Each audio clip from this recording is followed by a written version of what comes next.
March is Brain Injury Awareness Month. Traumatic brain injuries are a leading cause of death and disability. They're often caused by motor vehicle collisions, falls, or sports injuries, also violence and work-related injuries. Yep, and Dr. Daryl Kalin with U of L Health Brain and Spine Institute is here with us today to talk about preventing these devastating injuries if we can. Let's talk a little bit about what a brain injury is and what signs may be there. Sure. Well, thanks for having me, and thanks for highlighting Brain Injury Awareness Month.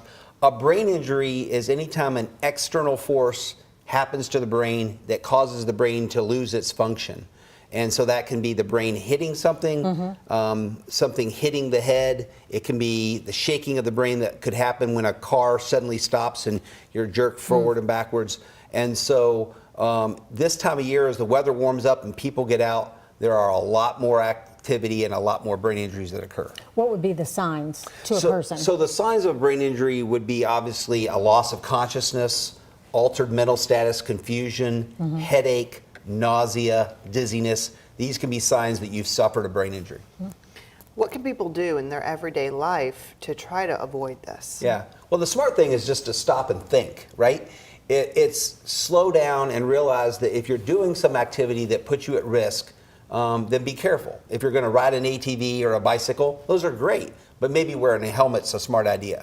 If you're looking at jumping into a pool, think about how deep that pool is, because when you jump into a pool that's shallow, yeah, you might injure your neck or break your neck, but you can also get a brain injury. So it's really about just being smart and thinking about how to do things that would prevent an injury from happening. How important is it if someone is in an accident, falling off the bike, as you said, hitting your head on the side of the pool, you think, oh, I'll be okay, How important is it, though, that they seek medical attention if they think something else might be going on? Right. Well, if any of those symptoms that we talked about persist for more than just a few minutes, a few hours, there's confusion that goes on, irritability, then seeing a professional is a good idea. You can always go to the emergency room. They can check you out, maybe get a CAT scan to make sure there's no trauma to the brain, and send you home and you can feel better about things. But certainly it's better to be more careful and seek professional care than it is to just watch things and let it go. And when people do come in, possibly emergency room, eventually are seeing you, what are some of the treatment options? Well, the initial thing we want to do is make sure that there isn't significant neurologic problems, weakness, problems with thinking, things that might even need surgery, bleeding on the brain, and so forth. But beyond that, typically, in America, there are about 3 million brain injuries a year.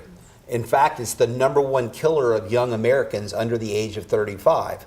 So although most brain injuries are mild, what we call concussions, about 500,000 of them are moderate to severe and can lead to hospitalization and bigger problems. So that's why we don't want to play with that. And so certainly medications can help people recover, brain rest for a reasonable period of time, but eventually you want to get people back to doing their daily activities, back to school, back to work. That actually helps the brain. All right. Doctor, thank you so much for coming in. My pleasure. Some great information. Thanks.